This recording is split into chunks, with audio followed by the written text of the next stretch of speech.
It's interesting that amongst the achievements you mentioned your immediate past job in the Yeah, executive, which is where you were the minister for railway development, a new yeah. ministry created by the Akufo-Addo administration in its first term. In my view, and in the view of many, the biggest problem for you at that ministry is that you promised to deliver us sky trains. 6 or 7 years on, we don't even have land trains. How do you defend that? If you hadn't asked me this question, Umar-san, I would have given you a present because I knew that.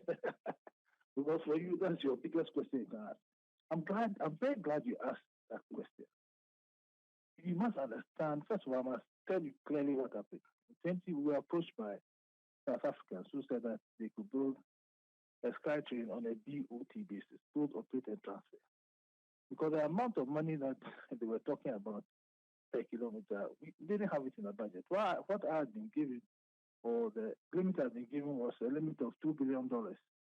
And that $2 billion was going to be used for the Teman-Pakada railway line and the Western railway line. And also, if you remember, one media review budget, the finance minister mentioned 200 million to start the Accra to Kumasi line. And so these people came in 2018 and said that they will do BOT. BOT means build, operate, and transfer. And so they did an MOU. We signed an MOU with them. And they came back after doing some initial studies, what I'll call a pre-feasibility study or a feasibility study. And said now they were in the position to go for it and raise money and so on. They are talked to African Development Bank and so on. So we should sign a concession agreement. I said to them that they wanted it for 30 years. I said to them that there's no way I can sign an agreement for a fixed term of years unless I have not a feasibility study, but a complete costing of the project. That is the basis upon which I can say I've been an attorney general before. So I don't sign contracts for nothing. Well, 2019 we went to South Africa. We signed the contract, and they were supposed to come and do the full feasibility, and then come out. Then we can finish doing all the conditions present for the contract. You know that even if the contract is signed, it's brought to Parliament. That doesn't mean to be finished. STX was brought to Parliament. Atamo's president said that he has sent President Obama to South Africa to put a nail in the coffin. South If you Korea. look at the South Korea, yes. If you look at the contract that I signed, there were 10 condition precedents. One, you have to finish a full feasibility. Two, it had to come to Parliament. It had to go to Public Procurement Agency. It had to do a value for money audit. It had to go to, there were about 10 condition precedents. What people don't understand is that you can't come into Ghana and tell me that I'm going to do beauty, and I'm sitting there and I'll just sign and give you a 10 and go. No, so I didn't do that. 2019, 2020, South Africa was locked down. I wonder whether, Omar, you had a special permission for them to come and do the full feasibility. They couldn't even leave their country. Yeah, you know that I was locked down.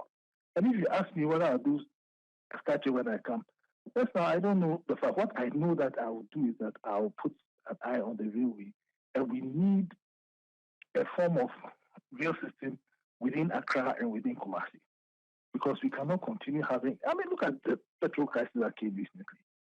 If you had a train, it would have changed everything. In what country, developed country in the world, do people depend solely on car? So it's a non-brainer to me. I mean, it will transform this economy. If you look at the history of Ghana, listen, the Gold Coast was about 1/3 of the size of Ghana today. He started the railway line. The British started the railway line in 1898. There was a debate between the miners and the agriculturists where they should start from. The miners wanted them to come to the western region. The agriculturists wanted the eastern region. The miners won. Because at that time, the governor was a guy called Mackay, who had come from Malay, where they had used tin for railway. He started the railway line in 1878. He reached Kumasi in 1902, 5 years. He went to, the plan was not to go to Kumasi first. It was just to go to Obuasi, where the gold is. But after the Yasa War in 1901, they decided to go to Kumasi by 1902 to enable them to take soldiers there. At that time, as you are well aware, Setekwasi had brought cocoa to the eastern side of Ghana. Somehow, the cocoa found its way to the western side of Ghana. Within 30 years, by 1930, the cost of the railway line West Africa, Ghana has become the world's largest producer of cocoa, and it has become the richest British colony. Railway infrastructure will transform our economy. I have no doubt about that in my mind. Honorable, so there's no doubt about the essence of railway. I've been pushing for that myself. Many people push that transport sector is what we should fix. You were given 4 years to fix that. You did not do it. I mean, you didn't deliver the Sky Train. You've just explained why. But you didn't even deliver any rail line at all. In fact, as we speak, the rail line that was signed by Mahama's government before they left, the one to Mpakadang, is still under construction, even though it looks very good. I have seen it. As we speak, I don't remember the last time I saw a train move from Tema or Amasaman to Accra Central. It's something I usually see, even though they're rickety, except for the one that Atamils brought, the one with the Ghana flag. We don't even see them moving at Kwame Nkrumah Circle anymore. People have literally put kiosks on the rail line because they know that nothing is going to move here. And I'm saying that you had 4 years to fix that and you did not fix it. Why should we then give you a bigger job of being the president? That's why I totally disagree with you. When I was Minister for Railway, the train started moving. Is it the one that derailed in the Western region? I mean, the rails were moving. And let me make the point that the trains that the what they call the Ghana flag, it was first brought by Kufuor. It was Kufuor who brought it, not Jomama. Not Atamos. Let's get it right. Which one? I'm referring to the one that is in Ghana flag, the red, gold, green one. That one I recall it was brought by Atamos. There are 4 red, gold, green ones. There were 4. Okay. Kufuor brought 2, Atamos brought 2. No Kufuor problem. Brought 2 first. No problem. And under your administration in 4 years, you didn't bring a single coach, did you? The second thing is that because we're changing from narrow gauge to standard, you see, what about the railway line? The railway, you see, if you are building the narrow gauge, is the railway runs on a gauge, not like the road. Now we decided to change from the narrow gauge to the standard gauge. So during my time, that was when we were building the new standard gauge lines. And let me say something. You say the contract was signed by John Mahama and so on and so forth, or Atemos. It's a continuum. That whole project was first designed under President Kufuor. That was when all the flexibility, everything was done. I don't expect that when I leave, the thing that I started the Obuasi line. I started the line that today is going to Takwa and beyond, over 100 kilometers. But I've left, so the next ministers continue.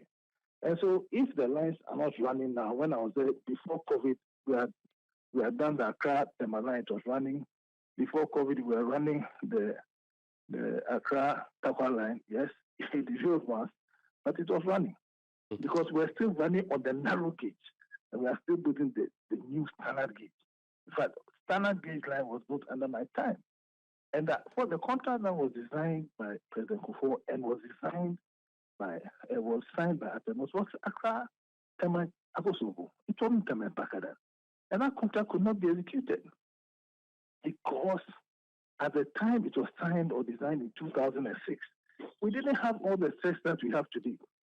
But the minute I became the railway minister, I went to look at it. I said, but we can't go 60 meters away from the Akosombo Dam. And we can't have a rail line which is passing through the Akosombo Dam. I asked the engineers whether it would affect the Akosombo Dam. They started arguing with me. I didn't know there were as many opinions as their engineers. And then I said, well, put it down in writing. And they said to me that they cannot guarantee the integrity of the dam because that place is rock. So you have to dig a tunnel 1.3 kilometers. I wasn't going to get the railway, the Akosombo Dam broken down. And so what happened was that the contract was dead on our arrival. It was me who advised President Kufuor and Cabinet that we can go across the Volta region. And then we decided to go to Mpakadang. And that also began the journey to Burkina Faso. Final one on the rail sector. The South African company, did we pay any money to them? Not my ministry.